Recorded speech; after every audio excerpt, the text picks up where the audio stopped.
Et si je vous disais que les réponses les plus profondes à votre sujet ne sont pas dans un livre sacré, mais dans les murmures de ceux qui ont déjà franchi le seuil de la mort? Depuis des années, tu ressens un écho en toi, une soif qu'aucune promesse n'a pu étancher. Ce n'est pas ton imagination, c'est ton esprit se souvenir d'un véritable pouvoir qui a été réduit au silence. Alan Kardec, il n'a pas cherché à créer une nouvelle foi, il a osé demander directement aux âmes qui n'avaient plus de corps. Qu'est-ce que cela fait de vous réveiller? Qu'est-ce que le plus important pour vous? Ce que vous avez entendu a ébranlé les fondements du monde, et aujourd'hui, ces mêmes mots, gardés en mémoire pendant plus d'un siècle, sont venus vous chercher. Si vous sentez qu'il y a un but majeur vous attend et que la souffrance de l'ignorance est plus lourde que tout autre fardeau, restez. Car ce que vous êtes sur le point de découvrir n'est pas une histoire sur la mort, elle est la carte de votre propre éternité. Il est d'échos que le temps ne peut déteindre, des murmures qui voyagent au gré de la brise de l'âme, attendant d'être entendus. Bien avant que le bruit du monde ne nous distrait, un homme nommé Kardec, il a osé faire silence. Et dans ce silence, il n'a pas trouvé le vide, mais un cœur de voix. C'étaient des esprits, certes, mais pas comme on les imagine dans les histoires effrayantes. Ce n'étaient pas des ombres vengestes, mais l'essence même de ceux qui ont marché parmi nous. Des âmes dépouillées du voile de la chair, aspirant à nous raconter une véritable présence invisible mais palpable, nous rappelant que l'esprit ne s'éteint pas avec le dernier souffle. Ces communications n'étaient pas un spectacle pour curieux, mais une délicate réunion entre deux mondes.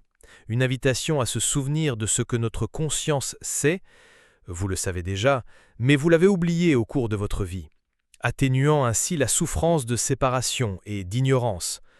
C'était un premier appel à « réveillez-vous ». Ils nous ont dit, avec une clarté qui a percé le voile de la mort, que cette existence n'est qu'un clin d'œil dans l'éternité, un acte dans une œuvre beaucoup plus vaste. Sentir qu'il y a un autre n'est pas un fantasme, c'est une mémoire latente au plus profond de notre âme. Ils nous ont révélé que nous ne marchons jamais seuls, pas un seul instant. Il existe des guides, des protecteurs, des amis d'autres voyages qui veillent sur nous avec un amour sans jugement, qui nous inspirent dans les moments de calme et nous soutiennent lorsque la souffrance semble insupportable. Ces conseils sont comme la lumière d'une étoile lointaine. Nous ne la voyons pas toujours avec nos yeux, mais sa présence nous permet de naviguer dans l'obscurité. Réveillez-vous de la conscience de cette réalité, transforme la peur en confiance, la solitude en compagnie, et le chaos en un chemin de évolution spirituelle, un chemin que l'on peut parcourir soi-même. Kardec, il s'est consacré à la cartographie pour nous.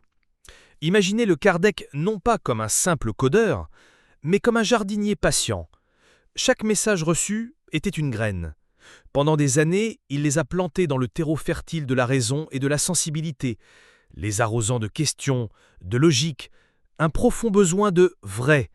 Il n'accepta pas ni la première voix entendue, ni la seconde. Il en collecta des milliers, provenant d'esprits de tous horizons, de France à Amérique, et les compara aux soins d'un artisan. C'est dans cette comparaison, dans cette quête inlassable que la magie se révéla. Les histoires changèrent, les messagers furent différents, mais le cœur, l'essence du message, résonna avec une étonnante cohérence. Un seul et même vibration de VRA a été répétée, décrivant les contours d'une réalité spirituelle cohérente, logique et surtout consolante. Un témoignage que la évolution de l'esprit suit une loi universelle. Cette constance dans les voies de l'au-delà nous donne une certitude qui apaise le cœur, que la mort n'est pas une rupture, mais une transition.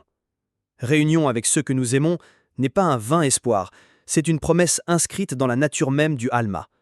Lorsqu'un esprit, en communiquant par l'intermédiaire d'un médium, a non seulement apporté du réconfort à une famille en deuil, mais il a également apporté la preuve vivante que la conscience survit, que l'amour ne reste pas dans la tombe. Cette compréhension est la clé qui ouvre les portes de la perception et nous permet de commencer notre propre réveil. Voir la vie et la mort, non pas comme deux états opposés, mais comme deux pièces dans la même maison du Père. Et c'est dans le silence de notre propre présence où nous pouvons commencer à ressentir le subtile vibration de cette autre pièce, où ils nous attendent pour continuer le voyage. Alors, quoi Alan Kardec nous est-il laissé n'était pas une religion, mais une carte. Une carte pour la Alma peut naviguer dans son éternité. Il nous a appris à écouter au-delà des oreilles, à voir au-delà des yeux. Le grand voyage de l'évolution n'est pas vers un lieu lointain, mais vers l'intérieur, vers le cœur de notre propre conscience. Et ces communications, ces murmures de esprit, sont comme des phares dans la nuit, nous guidant vers la maison, nous rappelant le but pour lequel nous avons décidé d'entreprendre ce voyage terrestre. Ils nous invitent à vivre avec la certitude que chaque pas, chaque larme et chaque sourire résonneront dans l'éternité.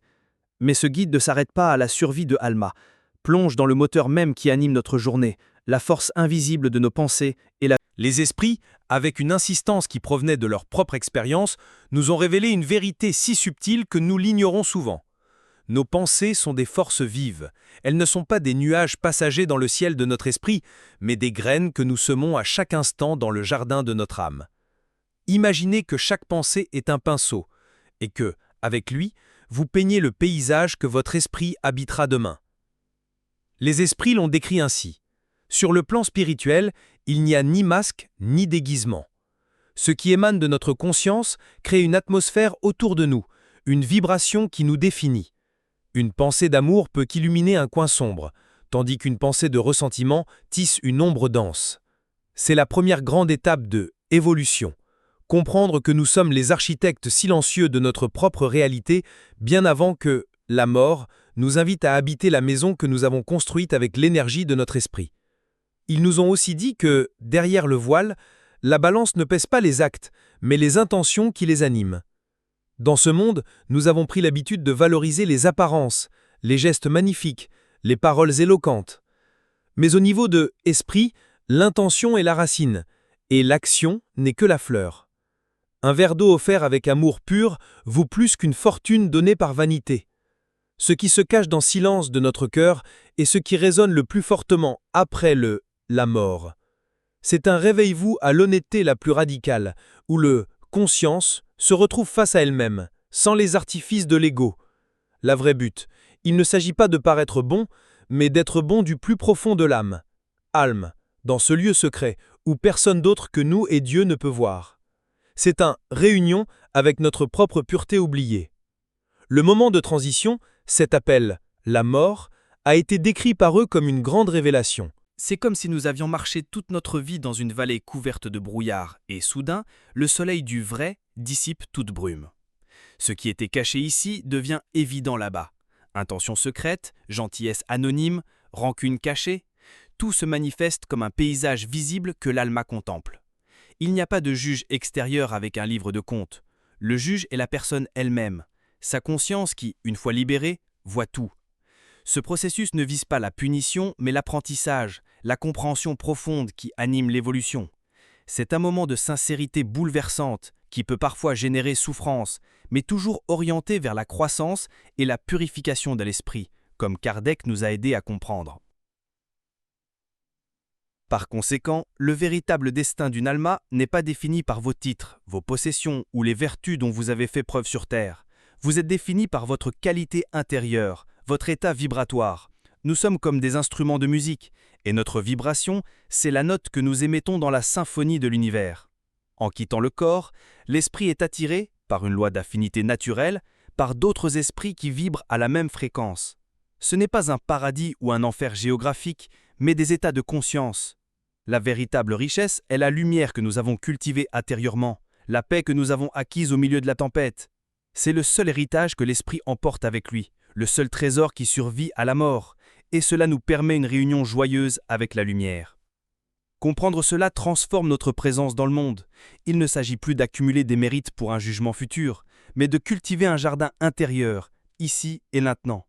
Chaque pensée est une fleur que nous chérissons, chaque intention est un fruit que nous faisons mûrir pour l'éternité. Cette connaissance nous appelle à une réveillon intime et constant, pour vivre d'une authenticité plus profonde. Il cesse d'être un vide pour devenir un atelier où nous forgeons notre esprit.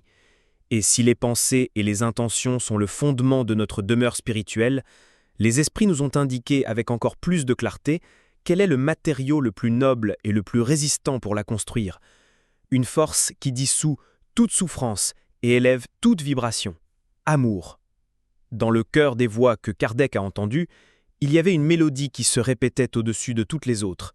Une vérité si simple et pourtant si profonde qu'il semblait être l'écho du cœur même de Dieu. Un esprit qui s'est présenté comme Aurelio, a résumé cela en une phrase qui a résonné à travers le temps. L'amour est le seul apprentissage que nous emportons avec nous. Réfléchissez-y un instant. Ni la richesse, ni les honneurs, ni les connaissances accumulées. L'amour. Cette force qui tisse les liens de réunion, et cela définit le vrai but de notre évolution. Les esprits nous l'ont répété à maintes reprises, la vie sur Terre est une école, et l'amour en est la matière principale. Chaque acte de bonté, chaque geste de compassion, chaque instant d'empathie est une leçon gravée dans nos auras. Alma, et cela définit la lumière de notre conscience pour l'éternité. C'est le seul bagage qui ne pèse pas, le seul trésor qui franchisse intact le seuil de la mort. Mais ils ne parlaient pas d'un amour passif, d'un sentiment poétique gardé au fond du cœur. Ils insistaient sur le fait que l'amour doit être une pratique quotidienne, une décision consciente, surtout quand c'est difficile. Aimer un ami est facile, mais le véritable travail de l'amour d'esprit commence lorsque nous apprenons à aimer ceux qui nous ont blessés. C'est dans cet effort, dans cet acte de transcendance souffrance, pour offrir de la compassion, là où notre vibration s'élève véritablement. Il est comme une rivière qui, pour polir une pierre brute, doit couler dessus sans cesse. L'amour est cette rivière qui polit notre âme. Elles nous ont rappelé que c'est la seule force qui perdure au-delà de la vie physique. Tout le reste disparaît, est oublié, transformé. Mais l'amour que nous donnons et recevons devient l'essence même de qui nous sommes, la lumière qui illumine notre chemin dans le réveil-vous spirituel. En plus de l'amour, ils nous ont présenté le pardon, non pas comme une obligation religieuse ou un acte de supériorité morale, mais comme une clé de libération pour les âmes. Du point de vue spirituel, ils percevaient clairement les chaînes invisibles que nous forgeons avec le ressentiment. Ils décrivaient le ressentiment comme une énergie dense, un lourd fardeau que l'esprit traîne avec lui même après la mort. Le pardon n'est donc pas un cadeau que l'on fait à autrui, c'est un cadeau que l'on se fait à soi-même. C'est lâcher prise sur cette encre qui nous maintient attachés à un niveau bas, vibration, empêchant votre propre évolution. C'est un acte de guérison profonde qui apaise le conscience et permet la paix. Cette douce mélodie de l'esprit sonne à nouveau dans les silences de votre être. C'est l'une des vérités les plus libératrices que d'atténuer les souffrances. Les esprits qui portaient encore le poids du ressentiment le décrivaient avec une clarté douloureuse. Ils parlaient d'une sorte de brouillard gris qui les enveloppait, d'un sentiment de froid et de solitude qui ne provenait pas de l'extérieur, mais de leur propre état intérieur. Cette densité les empêchait de percevoir les présences les plus lumineuses et retardait l'accomplissement tant attendu, réunion avec leurs proches qui vibraient à une fréquence d'amour et de paix. Leur souffrance n'était pas une punition divine, mais plutôt la conséquence naturelle de l'énergie qu'ils détenaient eux-mêmes. En partageant cela, ils nous ont offert une carte pour éviter ces mêmes lieux désolés lors de notre propre voyage. Ils nous ont exhortés à résoudre nos désaccords, ici et maintenant, à utiliser notre présence dans cette vie pour libérer le alma de charges qui pourraient entraver son réveil-vous à venir. Ainsi, l'amour et le pardon se révèlent non pas comme de simples vertus, mais comme des lois fondamentales de l'univers spirituel. Ils sont les outils les plus puissants dont nous disposons pour façonner notre destinée et accélérer notre évolution. Ils sont la réponse à presque toute souffrance et le chemin direct vers un état de paix intérieure. Mais comment pratiquer cet amour inconditionnel et ce pardon libérateur si notre perception est si limitée par le temps qui passe, par les blessures du passé et par l'angoisse de l'avenir ? Les esprits nous ont offert une nouvelle compréhension qui remet en question notre notion la plus fondamentale de la réalité, la nature du temps, et comment, en le comprenant, nous pouvons commencer à vivre selon la perspective de Alma. Les esprits nous ont patiemment expliqué que notre plus grand obstacle à la compréhension du vrai, c'est notre attachement au temps. Nous le voyons comme une ligne droite, un chemin que nous avons laissé derrière nous, s'étendant vers un avenir incertain. Mais de leur point de vue, le temps ressemble davantage à un océan. Nous, dans notre bateau de vie physique, ne voyons que la vague du présent. Eux, d'un point de vue présence plus haut, ils voient l'océan tout entier, passé, présent et futur, cohabitent dans une immensité immense.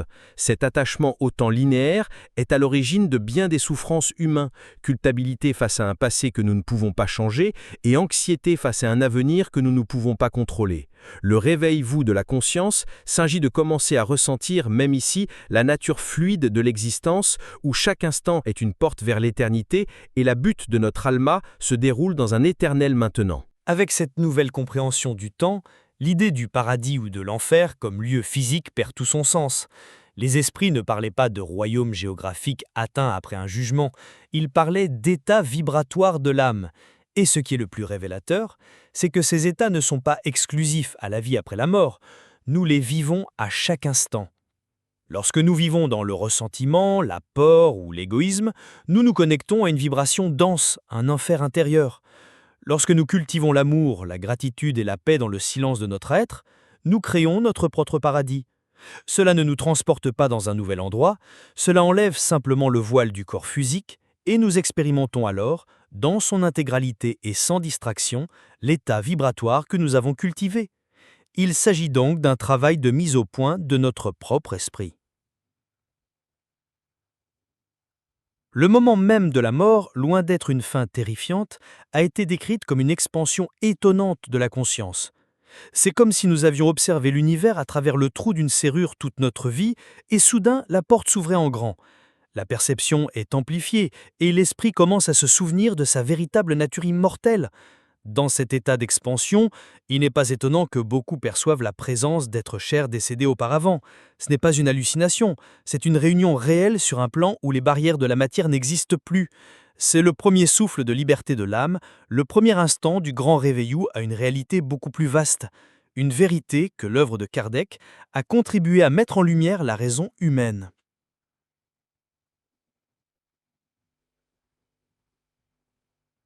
Durant cette transition, de nombreux esprits ont raconté l'expérience de revoir leur vie. Non pas comme dans un film, mais d'une manière beaucoup plus intime et profonde. Revivez chaque instant, mais cette fois, ressentez non seulement ce qu'il a ressenti, mais aussi l'impact de ses actes et de ses paroles sur les autres. Ressentez la joie qu'il a apportée et la souffrance qu'il a causée, comme si c'était le sien. Ce n'est pas une punition, c'est la leçon finale et la plus puissante de l'école terrestre. C'est un moment de clarté absolue, où le but de chaque expérience est révélé et la conscience se comprend elle-même dans une totalité écrasante. C'est le point de départ de la prochaine étape de son évolution, un miroir de vrai, que l'esprit il fallait avancer. Si le temps n'est pas ce qu'il paraît, si l'au-delà est un état que nous construisons maintenant, et si la mort est en fait un réveil, que nous reste-t-il ? Il nous reste la vie, il nous reste l'instant présent. Cette révélation n'a pas pour but de nous faire aspirer au futur, mais de sanctifier le présent. Et c'est là que les messages des esprits deviennent plus directs, plus urgents. Ils nous invitent à cesser de vivre notre propre existence comme des somnambules et à vivre avec la conscience réveillée. Jouir de chaque seconde de ce voyage terrestre sacré. Nous sommes appelés à une transformation qui ne peut attendre, une transformation qui commence par le simple fait d'être véritablement présent. Avec tous les vrais. Dans leur conversation, le message le plus urgent des esprits était étonnamment simple. Acquérez un trésor de vie. Habitant désormais l'éternité, ils nous ont observés et ont constaté que nous gaspillons la ressource la plus précieuse qui nous ait été donnée, le temps sur terre. Ils nous ont exhortés à vivre avec la conscience réveillée. Ancrons-nous dans la présence du moment présent. Chaque lever de soleil, chaque conversation, chaque respiration est une opportunité sacrée pour l'évolution de la Alma. Cesser de vivre en pilote automatique, de regretter le passé ou de craindre l'avenir est la première étape vers la vraie vie. Réveillez-vous.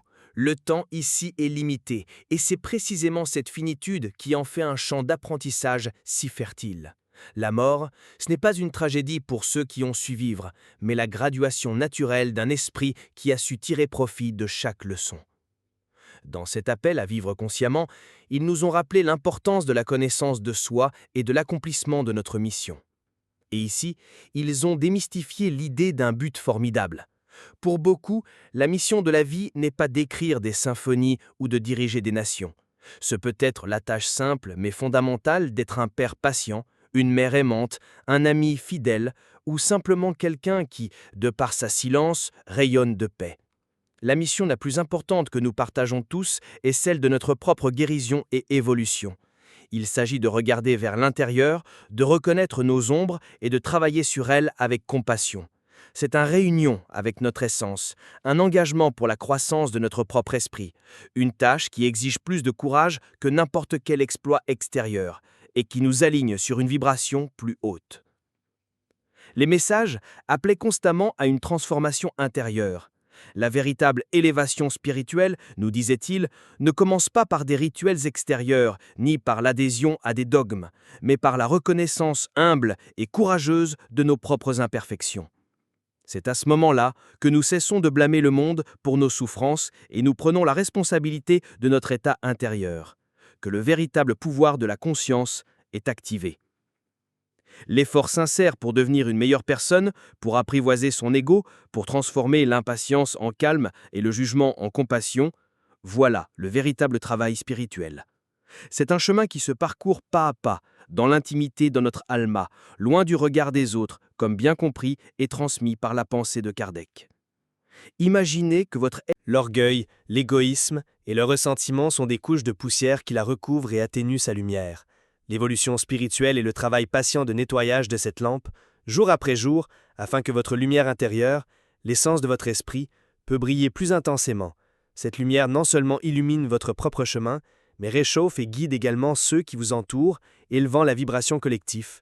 Il ne s'agit pas d'atteindre la perfection immaculée, mais de s'engager sur la voie de l'amélioration avec sincérité. C'est le but qui donne du sens à chaque défi, le vrai qui transforme chaque obstacle en opportunité de croissance et chaque réunion dans une célébration de lumière partagée. Ainsi, l'écho de ces voix nous laisse une ultime invitation. Elle ne nous demande pas de croire aveuglément, mais d'expérimenter, de faire le silence nécessaire, d'entendre la voix de notre propre conscience. Puissions-nous vivre chaque jour avec le présence et la certitude que nous sommes des êtres immortels engagés dans un voyage sacré d'évolution. Il nous rappelle que l'amour est notre boussole, le pardon est notre libération, et la vie consciente est notre chemin. La mort, ce n'est qu'un horizon. Et un horizon n'est rien autre que la limite de notre vision. L'héritage de Kardec et les esprits ne sont pas un point final, mais une porte qui s'ouvre, nous invitant à nous souvenir du vrai éternel qui a toujours vécu dans notre âme. Maintenant que l'écho de ces voix vous est parvenu, que vrai s'est réveillé en vous? Si cela a touché une partie de votre âme, laissez un commentaire. Parfois, ce que nous partageons est aussi utile pour réveiller les autres. Abonnez-vous si vous pensez qu'ici, votre esprit a trouvé un mot qu'il connaissait déjà. Et si vous êtes prêt pour l'étape suivante, la prochaine vidéo vous révélera comment souffrance devient votre plus grand professeur. C'est une conversation intime que votre conscience attend depuis longtemps.